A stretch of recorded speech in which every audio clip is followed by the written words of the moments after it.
Sup Shredders, my name is Logan, aka Spiderhands, and welcome to an SP Reacts, where today we're going to be checking out some tracks from an act named Lollipop, the first of these titled I Want to Die. And if we switch over to here, we have ourselves the Spotify for this act on the screen there. We are going to be checking through Cat Cafe, but I think that's the last one. The song that we're looking through first, again, is I Want to Die off of the We All Deserve to Die album with the album art on the screen. And we're going to listen through these tracks from start to finish, 3 of them, and we're going to hear what we think. Let's go. I want... Straight to the point. 10, 9, 8, 7, 4, 3, 2. I mean, it's ferocious, isn't it?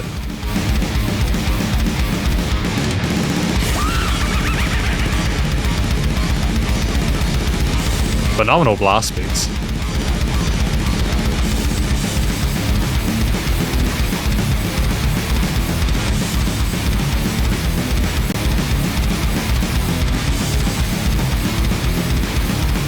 I mean, it's pushed in the mix, but in a really positive way.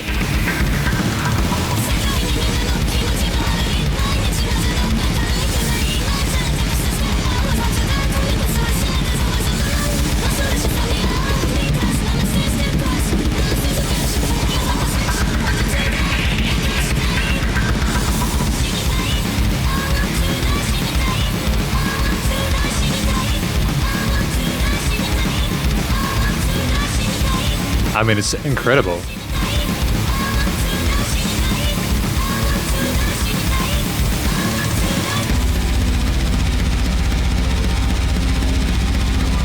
It's a ferocious experience, but I really enjoy it.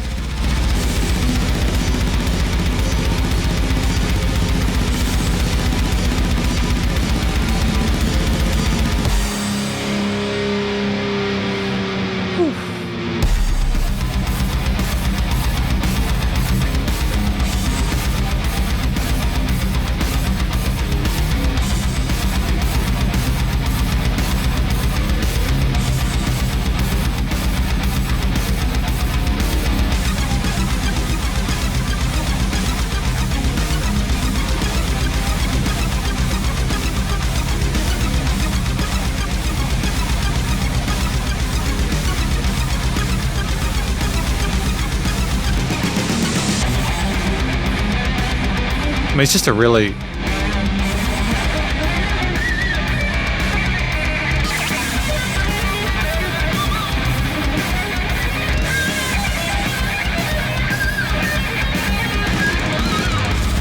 Sorry to interrupt. It's just, I love those little kind of glitchy effects they had on that guitar solo. I think it really works well with the synthetic elements within it. It helps sort of connect everything together.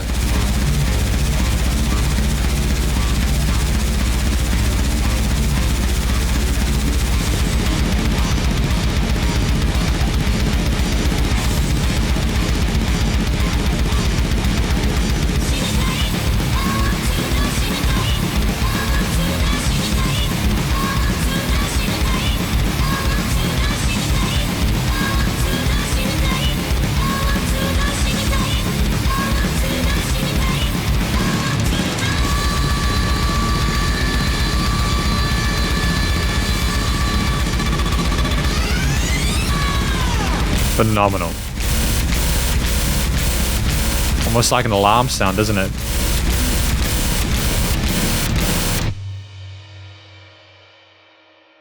It's phenomenal. It's an incredible track. I'm really impressed.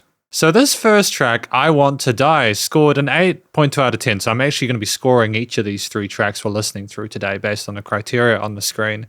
I assume that I Want to Die is not only just about the fact that maybe we want to die, things are overwhelming, we're going through stuff, but it's also trying to display the urgency of that sort of freneticism and chaos that is associated with that. I think that there are lots of things within the actual accompaniment, the arrangement of it, that help, like with the alarm sound that we had at the end. But I feel if I look at the vocals, even though I could not understand the Japanese parts, I'm just not particularly fluent in the language. I've done like a little bit. but not enough to kind of follow along to it. I think the way it's kind of chanted and sung like that, with like the countdown at the start being sort of charismatic like that, they just clearly want to be there. They're very comfortable on the microphone. They're excited. It's substantive. It's got a lot of vigor and energy to it. I think represents a lot of what's going on within the track, from the different synth parts, the guitar, bass, and drums, etc. And so I'm really glad that the main lead element, aside from the guitar solos and other parts later on, is definitely up there and ready to go. Structurally, I think at 3 minutes 24, the song was really well handled. There was so much to appreciate there. You had the countdown at the start. You had various different blast beat sections. The drums were absolutely visceral throughout this. The different sort of like almost, I know this is kind of like, it's almost sort of like death metal-ish, you know what I mean? Like, it's ridiculous that the way we fly through those different riffs and concepts. There was absolutely no filler in this track. Every single second of it was filled with something or contained something that was really interesting. You can go to a different part of the song randomly and potentially have a different experience with it. And I love that they've put so much care and attention to detail into making it entertaining throughout. In terms of the respective instruments, it was nice to have the solo section later on with the guitar stuff, as well as other moments for the instrumental backing to shine. I think that it can be a bit of a crutch to sort of stay too long on a specific riff or idea there, or to focus on the vocals too much.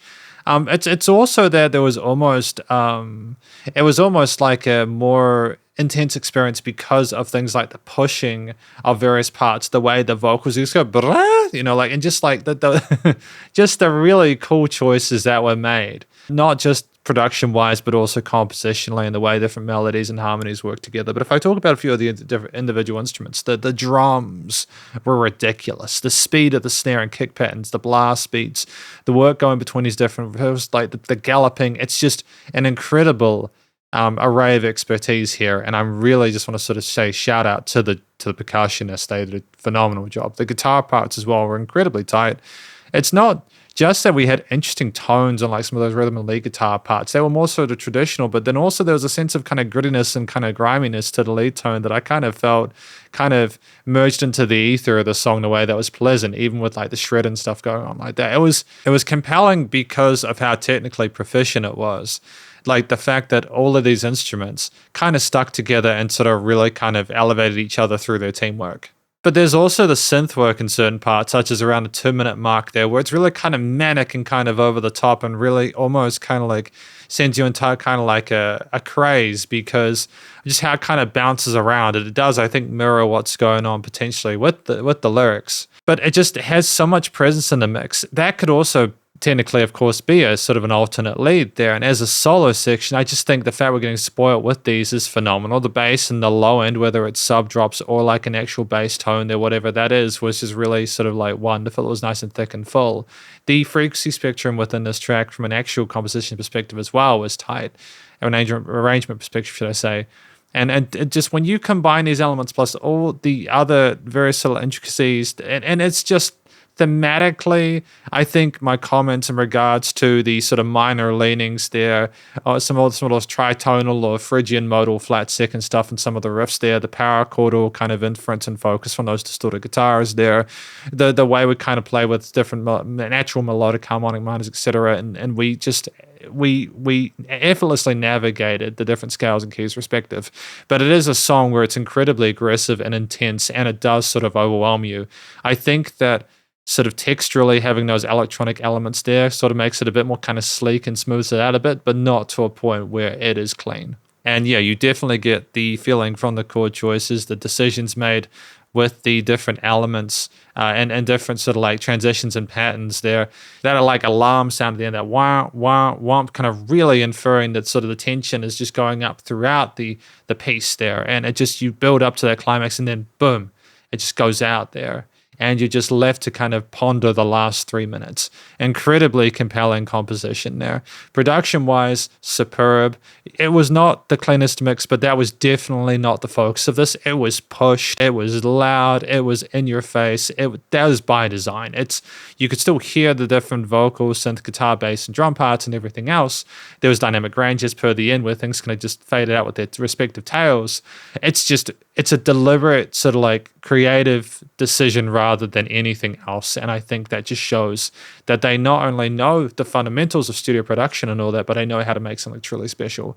And so I feel everything in this is very, very well connected. I'm really stoked I got the chance to listen to this track. We've got Urban Legend number 2. Let's go. Oh, it's Feral.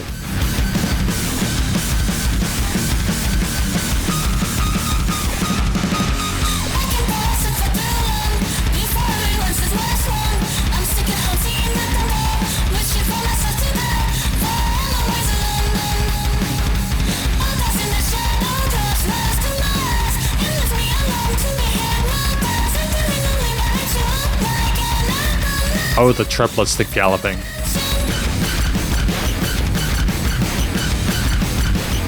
And that synth, that drive on that is phenomenal.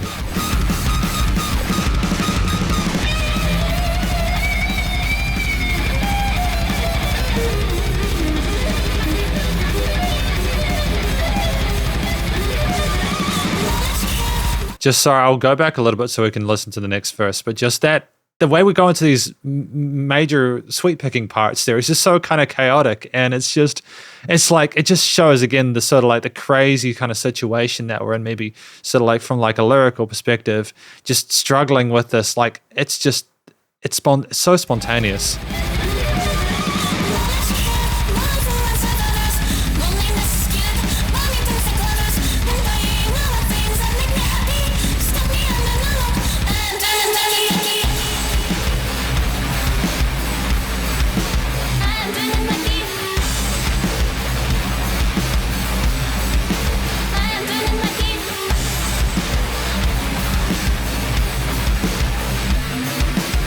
Great use of natural harmonics there.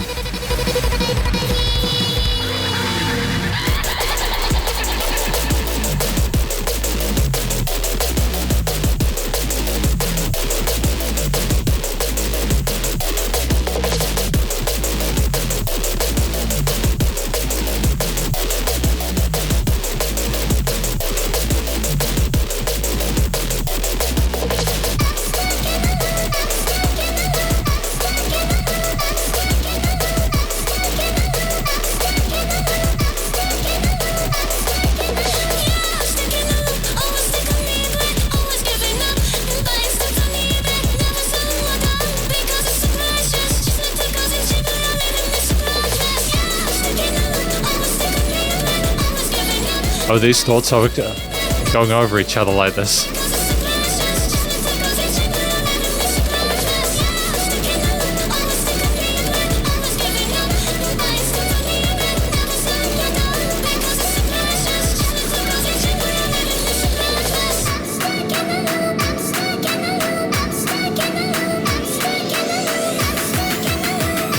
What are we building to? Oh, crazy, dude.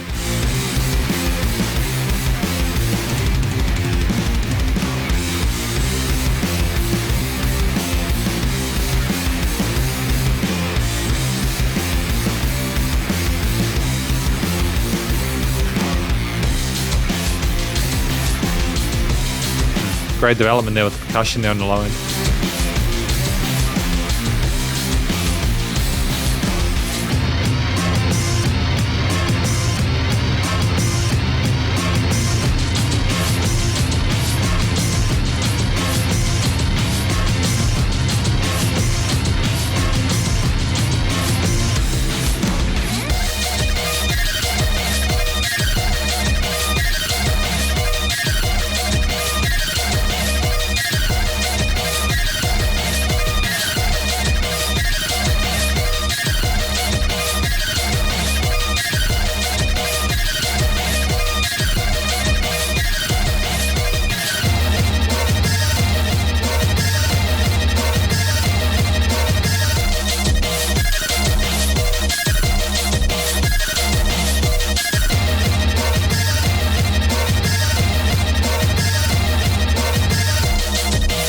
I mean, it's so dissonant.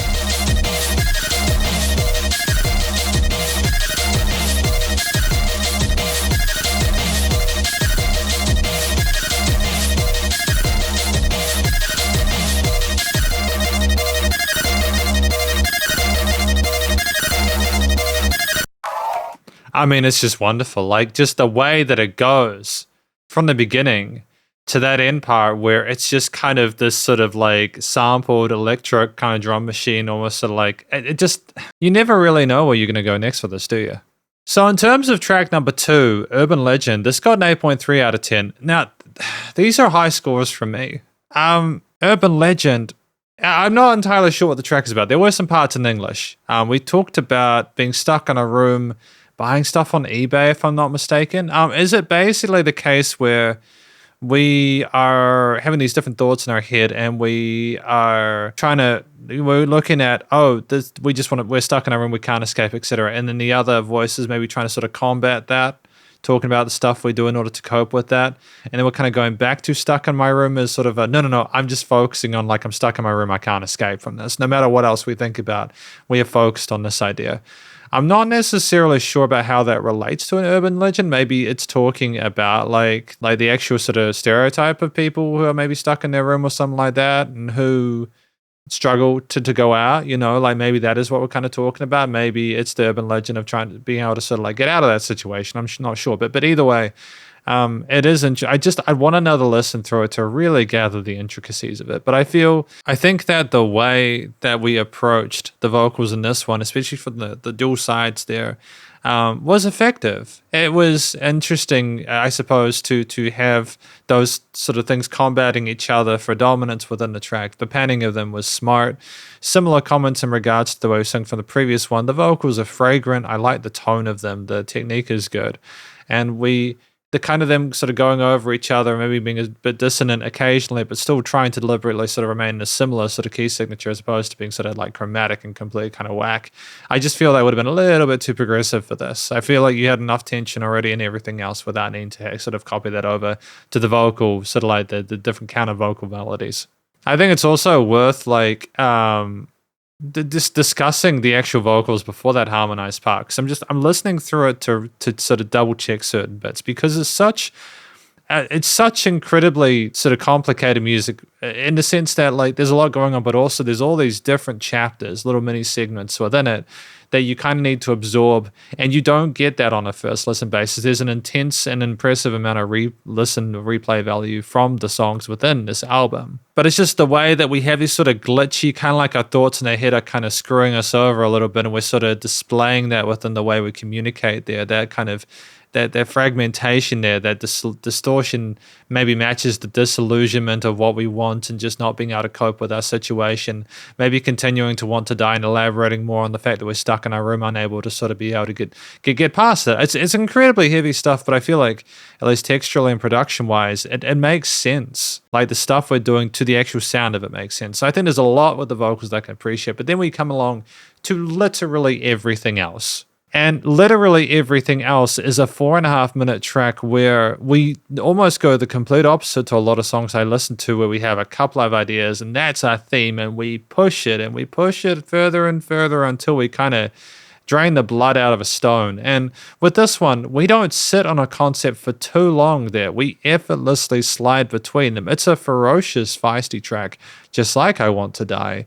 But like honestly, you pick a part of this song, any part, just like the previous, and it's even more intense this time. There's so much variety.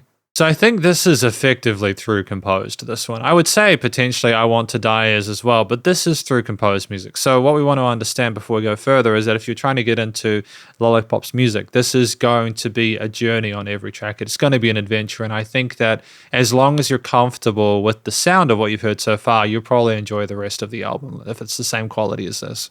I think the biggest change structurally is that you have these kind of almost breakbeat parts with these dubstepish synths with little oscillation bits there. We have other sort of drum machines a bit later on. And we kind of have more of the kind of almost drum bass, just quick stuff, because I think this is actually probably about 170 BPM. And we have wah wah wah wah, lots of different bass synths and little kind of leads there, and they string over top of each other, and there's other harmonized parts in the upper range there, and lots of different sort of electronic drum tones there that actually contrast kind of neatly with the actual more sort of like traditional acoustic drum kit that we hear in the harder rock middle, definitely the middle parts earlier in the track, because it does become a bit more electronic later on. Early, we have this kind of galloping situation with the kit where again we focus on those snares, those kicks, those cymbal patterns, lots of interesting sort of tom grooves there, very comfortable with the main 4 quadrants there, and just we go faster than that. It's more about the groove with this one, I think, as opposed to being an absolute bit forced there. I think that suits the tempo of it, again, with it sort of being a lot of stuff like drum bass stuff being in that kind of range there. And when it's that fast, there was almost like a build section that I remember. We came up and then we sort of came down sort of halftime and stuff, another guitar part. We really play with expectations. We have these separate guitar solos there, which I think are very fragrant. They're chaotic. They're not sticking to a particular major or minor key in this one. We play around with chromatics. We sort of induce different ideas through the different, like we're singing different thoughts or perspectives through our strings. And I think that just, it's kind of surprising and almost a little bit shocking, but it still works because of the absolute kind of like mashup and mix up of different ideas. Like we've already set the precedent that it's going to be a wild ride, so we're not necessarily expecting a sudden classic rock solo on an Epiphone or something. You know what I mean? They're clearly having fun with it. I like the fact that there are different guitar solos have different personalities. I like that I don't just have them in the center. They put them to the side there just for peaks of interest there. The bass, as well as sort of the bass synths and other parts we have, is more sort of traditional kind of electric bass, if I understand correctly, which works really well with the guitar and drum elements there.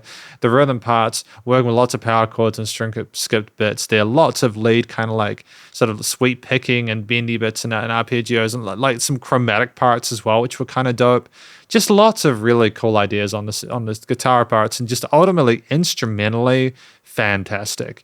As a through composed piece, I'm not necessarily sure why we get to the end in the way that we do, though I can only surmise that maybe we get ourselves to a point where we maybe find a way to cope with the fact that we're in our room. Maybe we do something to quell the anxiety that we have about that. Maybe it's just a cycle that loops over and over. I'm not sure, because it sounds a hell of a lot less intense at the end than it does at the start. Maybe we're sort of representing that even though we have these thoughts and these stressors and everything like that, that eventually we get to a point where everything kind of works out.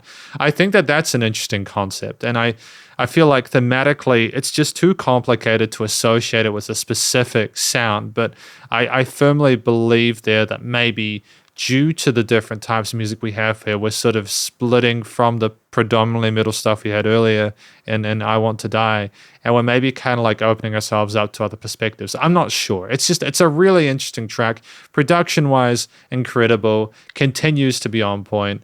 I love the fact that not everything is sort of clean and sparkly, but it is when it needs to be, and when it needs to be rough and dirty, it is. It's just a really solid album, and I don't think the next track is on this album, Cat Cafe, but I feel at this point, if you enjoyed this much of We All Deserve to Die, you'll probably enjoy the rest, so go check it out. But finally, we have a Cat Cafe, track number 3. We'll put that up on the screen. This is our last track for today, but just before we go any further, I've genuinely enjoyed my time with this music. I don't feel inclined, I feel like I have to say that. I've just enjoyed it.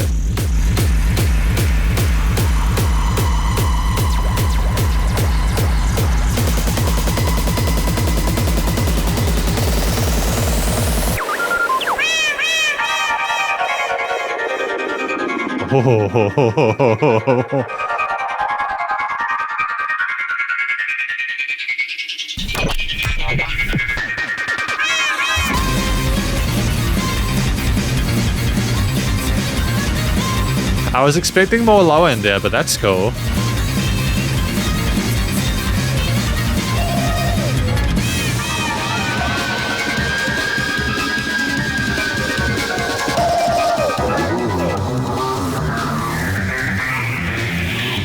They know what they're doing though. Like, listen to their sound design.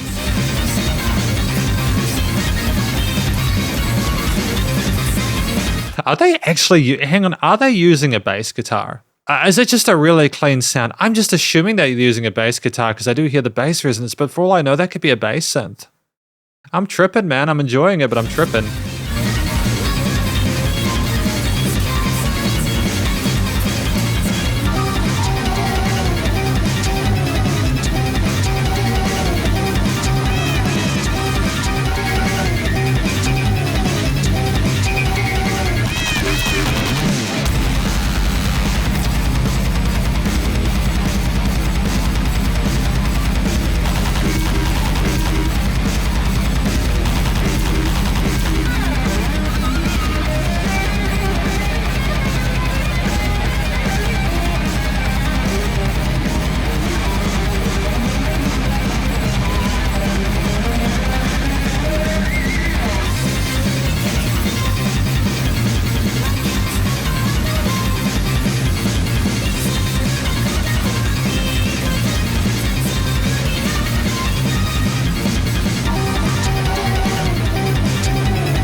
I love the cat follow the meow meows, you know.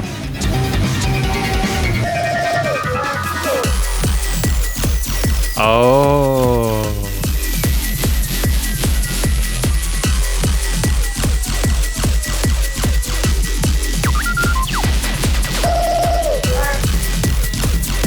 That production is clean, dude.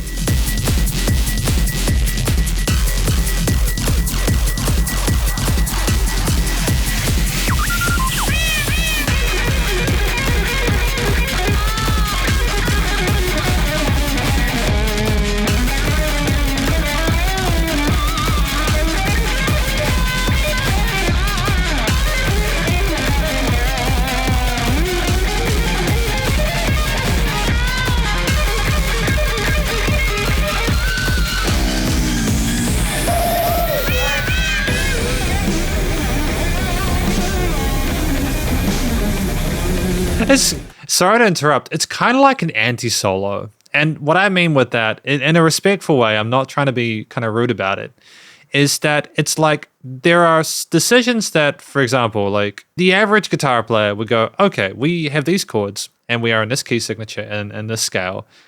Or maybe we even have modulations, modes. And we will try and match what's going on with what the backing and rhythm elements and harmonies are doing.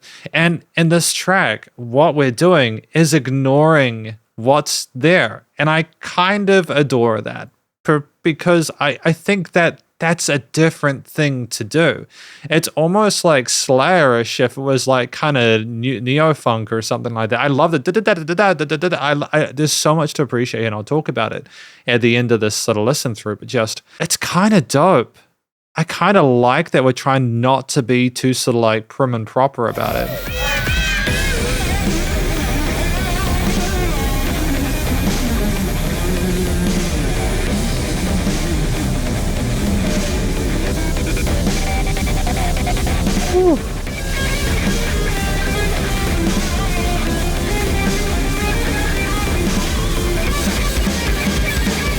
A double build? Round one.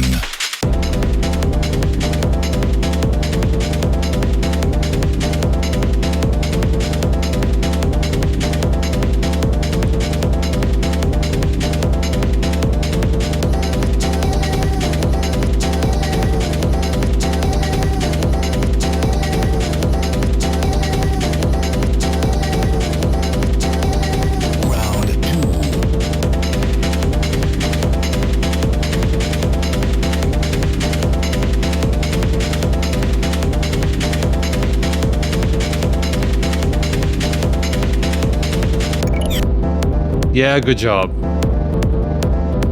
Yeah, good job there.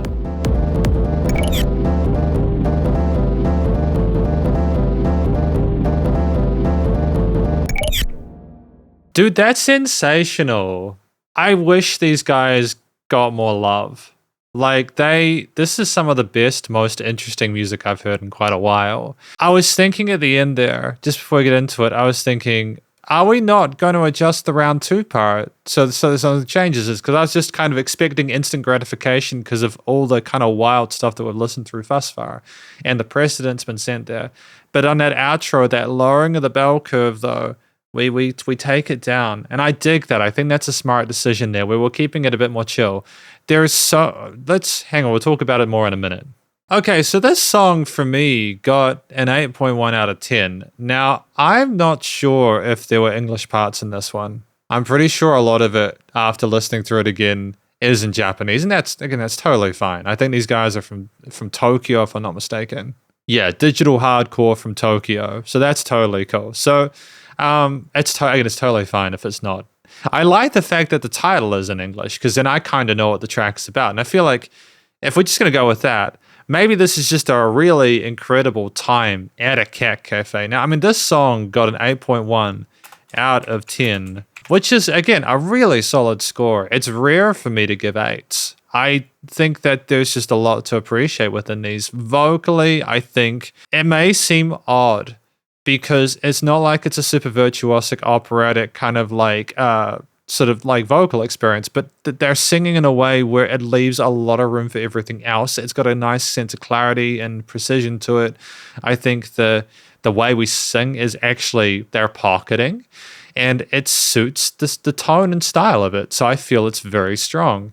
And I think here it's more of what we've had with previous tracks here. No complaints whatsoever in regards to the way we've told the story. There's a lot more focus, I think, on the actual music within this one, although that's sort of blasphemous considering how much space was presented in previous tracks for that as well, I suppose.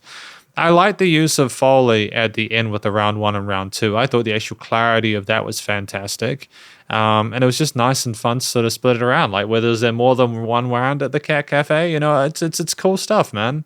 In terms of everything outside of the vocal performance, and it's a song where even if I didn't necessarily understand how it directly related to a Cat Cafe, because I usually personally view Cat Cafes as like sort of calm, chill experiences with the ones I've been to. At the same time, this is like a super upbeat kind of hardcore Cat Cafe with lots of dance music and lots of interesting sort of like metal and sort of digital kind of like concepts. It is another relatively, I think, through composed track, although we do return to a similar verse for a couple of it. It's a song where, just like the previous two, you go to different parts of it and you're bound to get a new sort of tone or different progression or key signature, different instruments as well. Plethora of different instruments within this album so far. There are parts where there's just immense amounts of double kick and things are pushed in the stereo field in terms of production, and the limiter, it's so loud. There's not a lot of dynamic range. When things are going, when things are quiet, yeah, sure, they stop out. Like at the end, we kind of sort of lowered things, took away elements or layers one at a time, and it was very fragrant. It was very sort of easy to come down from that. And I think having a sort of like chill, kind of funky sort of extension bass thing with the kicks, you know, the kit, almost sort of like a house-ish feel to it at the end, was kind of slick. But just like the use of those modulating sequencers that go around this, don't just exist. They go around the stereo field and they kind of fiddle with your ears a bit. The reason I was kind of thrown off by the bass, I think, after that is because we had that kind of emphasis and energy on the sides. For it to then go into that section with the full drum kit to be so clean, it's more like I personally misinterpreted the lack of bass response as a thing where like the things are on the side and the music kind of was wandering. It's just, the sound design is dope, but it's also the use of like the break beats, the build there and stuff like that. You know, like, and then going into it, like the use of filtering, the reverb tails and stuff like that. The production is what gives a lot of the instrumental patterns and parts their sense of polish and sheen. But it's also worth acknowledging the proficiency required in order to know exactly where to put those in the first place. And it's also the fact that we got the cat meows to be musical within there. We've got this meow, meow, meow, kind of like some vocal bits as well with a bit of modulation or sort of like some effects chains on that. We've got the distorted guitars with those double kicks there, the bass, etc. And we're combining those sort of synthy kind of complicated elements there, textures and timbres which might not necessarily naturally mix together, but because we're trying to be creative and think outside the box, we're doing something really special. But it's also that part around the halfway point where it suddenly starts doof, doof, a chord note accent, and we've got these incredibly fresh sounding sort of bass synths that oscillate and kind of come in and out, and it's almost like early 2010s EGM. And we just go from one to the other. It is really a surreal experience, and it's just, I'm just so impressed, man. It's just got such a great kind of pattern to it as well. You nod your head to it. The actual rhythm work from the different kits here across the four main rhythms and beyond is sensational. And it's just, again, we're not overcomplicating the bass patterns or anything like that. It's just the way they're presented and sort of oscillated and treated is just what makes it special. And there's that guitar solo too, which kind of goes over that chord note feel there. And it's just, it shreds, man. It shreds. It shreds. And it's just so exciting. You get that build whilst everything is happening and just everything elevates. And I don't think I've really heard that many guitar solos with things rising like that.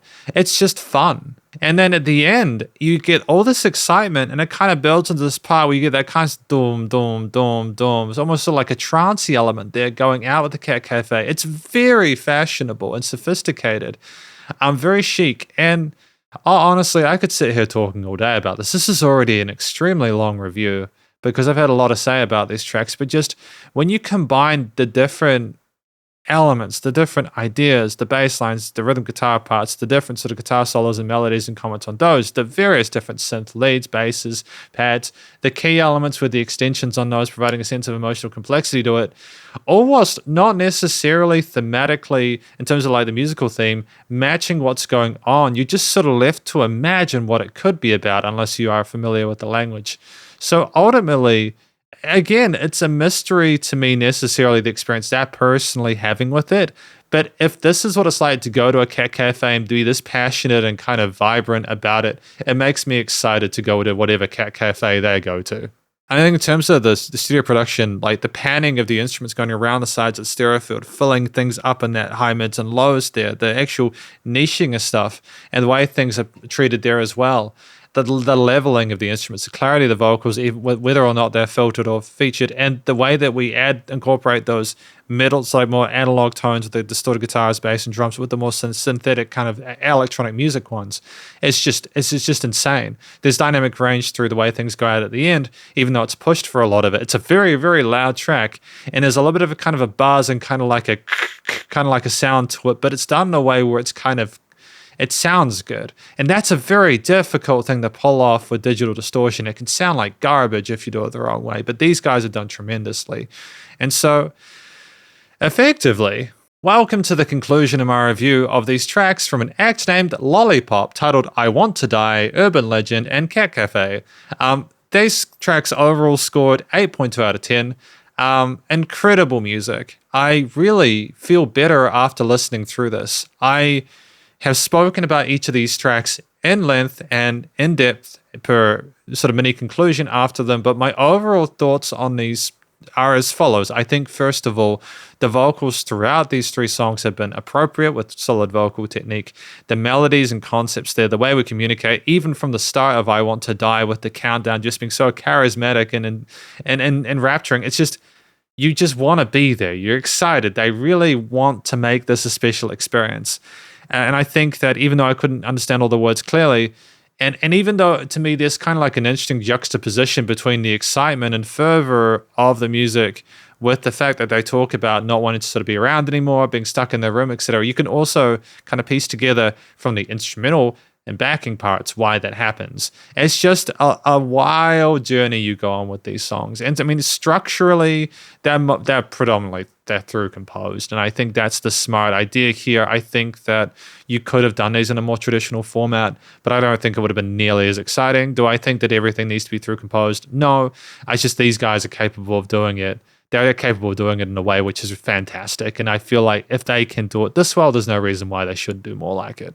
Like instrumentally, all the different guitar, bass, drums, synth, key parts, the various synthetic and analog basses, if they were there, the different drum patterns, both like the samplers and some of the end parts, but the middle, like the double kicks and the snares and the sort of simple and tom patterns there, the wide capacity understanding of how to implement the different rhythms like quarters, eighths, triplets, and sixteenths and beyond there, the different variation of tempos, the different speeds, the way to niche different instrumental layers between each other, the way to both incorporate those sort of like more traditional sort of like rock, hardcore sort of death metalish kind of like I don't use that loosely, by the way. There was some really heavy stuff in here, like the blast beats and stuff in the first track and everything like that.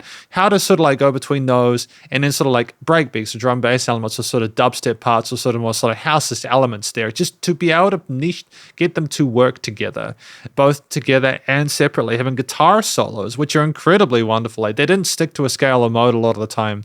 They were more sort of like chaotic, but they sounded cool, almost like in a Slayer-ish way with like electronic music. And I love that, man. And they were played well. All the instruments were played well. There were no sort of weaknesses as far as I could tell there. And just generally like the way that like the themes worked matched the lyrics to an extent. I mean, even with Cat Cafe, where I wasn't necessarily as sure about how it connected, you can imagine if you close your eyes, the journey you'd go on with that.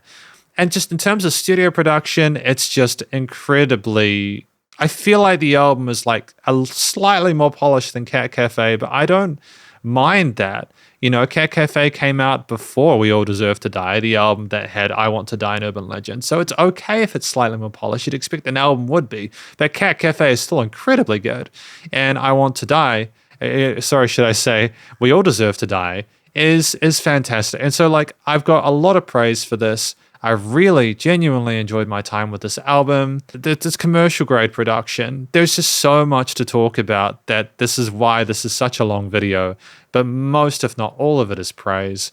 I understand it, and I think they did really well. So thank you for watching my review of these tracks from an actor named Lollipop, titled I Want to Die, Urban Legend, and Cat Cafe, and hopefully you enjoyed it. If you did, please do go show them some love via their various social medias and the Spotify page, and stay cool and stay safe, and please remember to support your local musicians and artists at this point in time, as you need the help more than ever with all the crazy stuff going on in the world, and I will catch you in the next SB Reacts.